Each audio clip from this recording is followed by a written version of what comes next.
আজকে না যে করেই হোক মেয়েকে আমি বাড়ি নিয়ে যাব, যে করেই হোক। ও এরকম পুজোর সময় পাড়ায় এসেছে, অথচ একবার আমাদের বাড়িতে যাবে না, সেটা হবে না। এখানে অনেক লোকজন আছে, এর মধ্যে যেন কোনো সিন ক্রিয়েট না হয়। এবার একটি প্রচলিত আগমনী গান দিয়ে আমি আমার অনুষ্ঠান শেষ করব। সবাই পুজো ভালো করে কাটান, আনন্দে কাটান, নিজেরাও ভালো থাকুন এবং সকলকে ভালো রাখুন। এক মিনিট আসছে। তোমার কাছ থেকে 1 মিনিট সময় চেয়ে নিচ্ছি, আর দর্শকদের কাছ থেকে 1 মিনিট সময় চেয়ে নিচ্ছি। মেঘ, আমি জানি তোমার আজ আরো কয়েকটা অনুষ্ঠান আছে, কিন্তু একবার যখন তোমাকে আমাদের মধ্যে পেয়েইছি, তাহলে তো একটা ছোট সম্বর্ধনা না দিয়ে ছাড়বই না। অনুষ্ঠানের পরে তো তোমার যাবার তাড়া থাকবে, তাই আমি এই সময়টাই বেছে নিলাম। এখন আমরা আমাদের প্রিয় মেঘকে সম্বর্ধনা দিতে চলেছি, তারপরে আমরা একটা বড় চমক দিতে চলেছি মেঘকে এবং আপনাদের।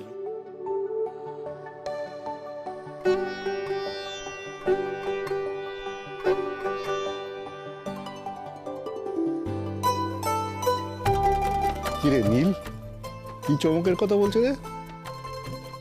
জানি না আমি। হঠাৎ করে কিসের সারপ্রাইজ এটা? সারপ্রাইজটা হয়ে যাক। হ্যাঁ, হবে, সব হবে, অধৈর্য হবেন না। কিন্তু তার আগে আমি আমাদের পাড়ার বিশিষ্ট অধ্যাপক সৌরনীল গাঙ্গুলিকে মঞ্চে ডেকে নিতে চাই মেঘকে সম্বর্ধনা দেওয়ার জন্য।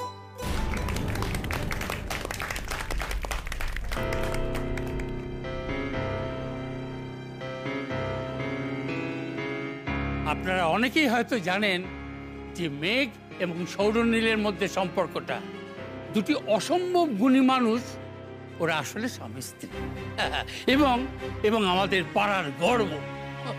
আমি সৌরনীলকে অনুরোধ করব মঞ্চে আসবার জন্য।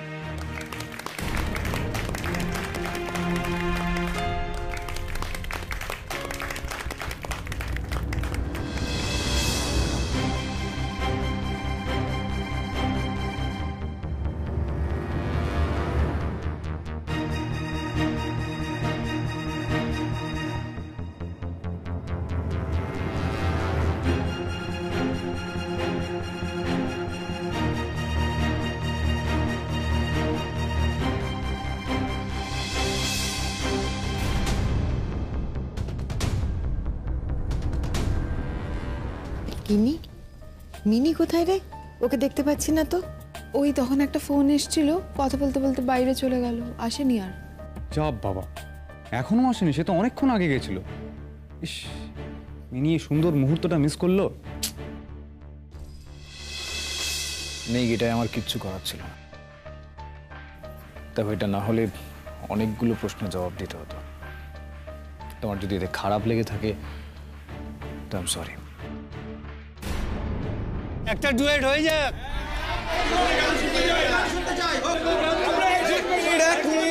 আপনারা একটু শান্ত হন।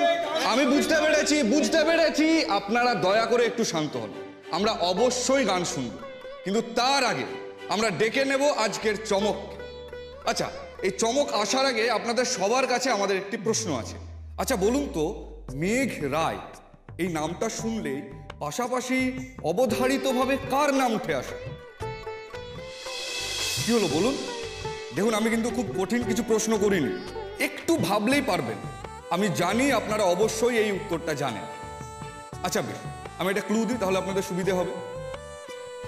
বাংলা সঙ্গীত জগতে যে দুটো নাম দ্রুত গতিতে দর্শকদের মনে জায়গা করে নিচ্ছে, তারা কারা? এবার আমরা মঞ্চে ডেকে নিচ্ছি জিষ্ণু সেনকে। জিষ্ণু?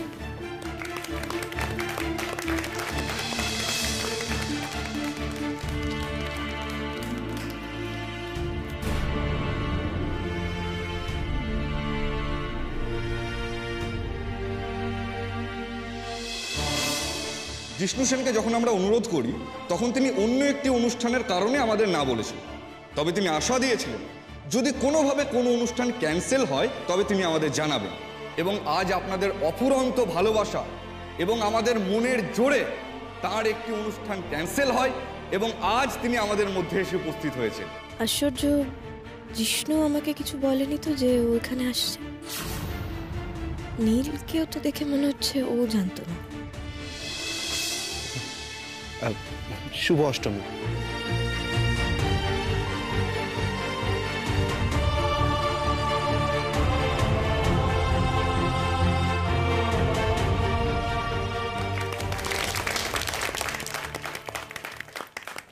এই এই ছেলেটার সঙ্গে মেঘকে নিয়ে কি সব রেডি ছিল না?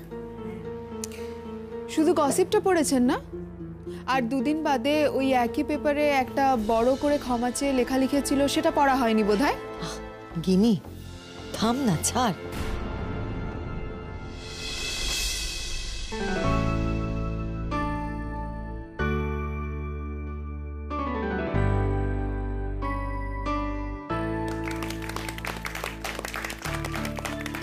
কিরে, জিষ্ণু আসবে বলিসনি তো?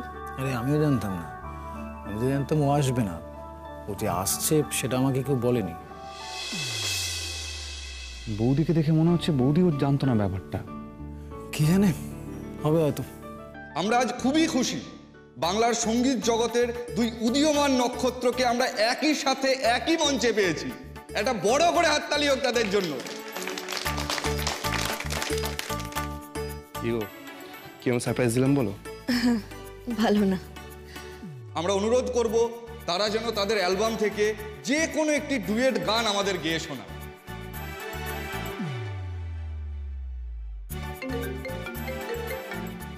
এই লাল, আমি একটু আসছি। হ্যাঁ, তাহলে অ্যালবামের থার্ড গানটা? ঠিক আছে, তুমি যা বলবে। হ্যাঁ বলো ঠাম্মি। ও দাদা ভাই, হ্যাঁ রে, মেঘ দিদির গান শেষ হয়েছে? ও ও আসবে না? ওকে আসার কথা বলেছিস? না না, ওর গান শেষ হয়নি, এরপর ডুয়েট আছে, সেটা হলে তারপর শেষ হবে। ও শোন, ওকে না ভালোভাবে বোঝাবি, মাথা ঠান্ডা করে বুঝিয়ে বলবি। আর হ্যাঁ, আমার কথা বলিস কিন্তু। ঠাম্মি, ওদের ডুয়েট গান শুরু হচ্ছে, তুমি গান শোনো।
হ্যাঁ,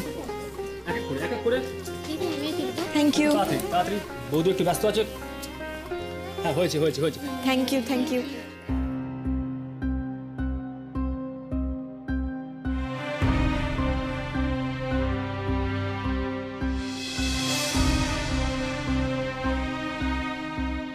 বাহ, চমৎকার হয়েছে।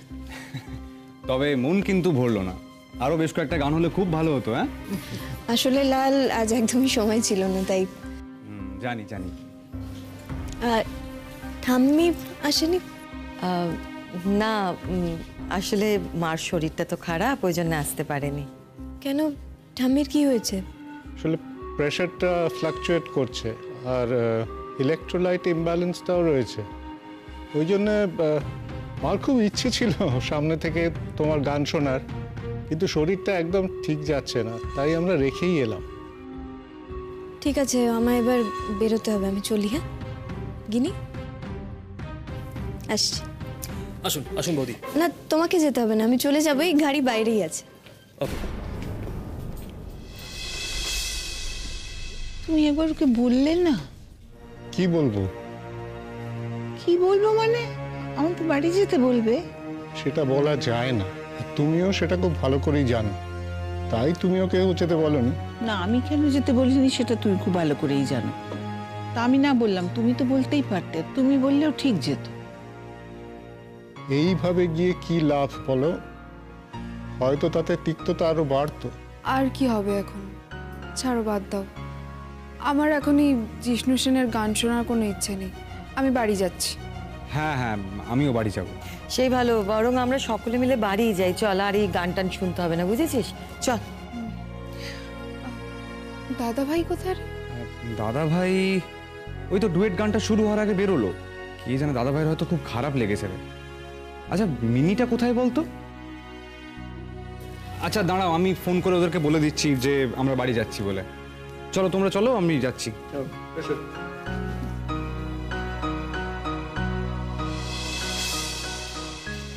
মেঘ, একটা অনুরোধ ছিল। নীল, প্লিজ এমন কোনো অনুরোধ করো না যেটা আমি রাখতে পারবো না। মেঘ, অনুরোধটা আমার নয়, অনুরোধটা ঠাম্মির। দেখো, তুমি সেই অনুরোধটা নাই রাখতে পারো, তুমি আমাদের বাড়িতে নাই আসতে পারো।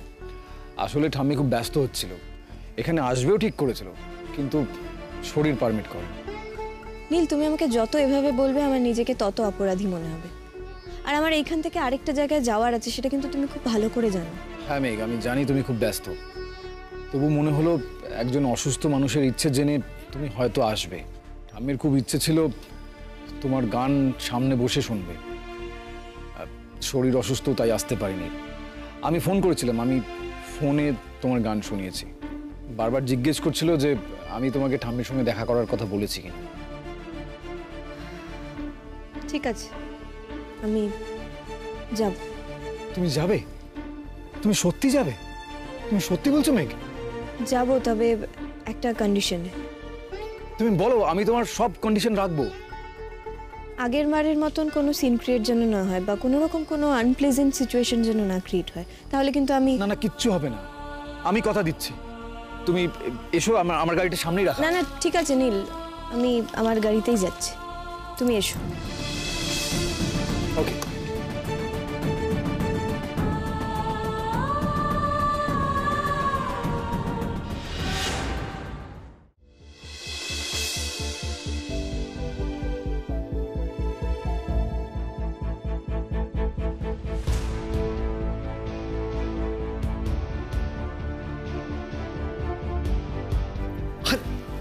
আরে ভেতরে এসো, আরে ভেতরে এসো, এসো। এই এসো এসো এসো এসো মেঘ।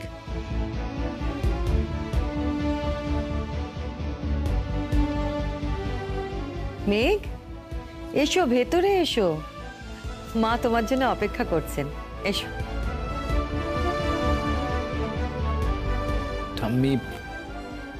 ঠাম্মির ঘরেই আছে।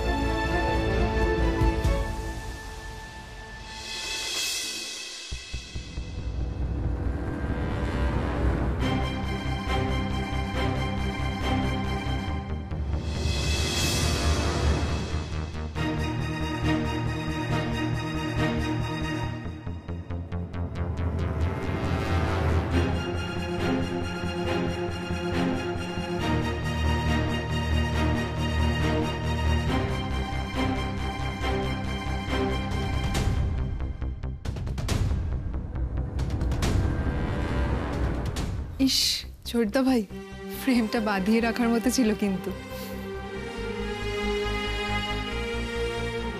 দেখলে জেঠিমণি কি সুন্দর দাদাভাই মেঘকে নিয়ে এলো।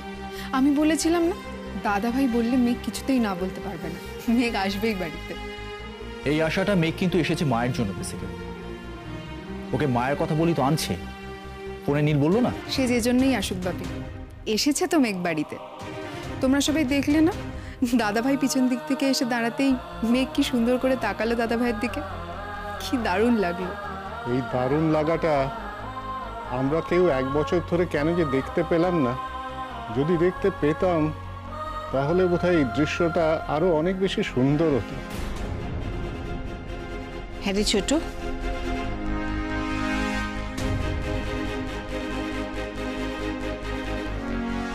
মা পারবেন তো ওকে ধরে রাখতে? দিদি ভাই, পারলে মাই পারবেন ওকে ধরে রাখতে। আমি তো মা দুর্গার কাছে প্রার্থনা করেছি যাতে মা পারেন।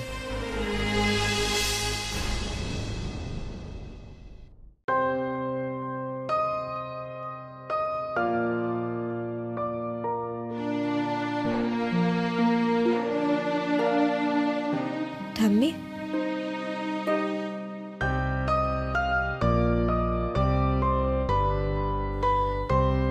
ভাই হায়,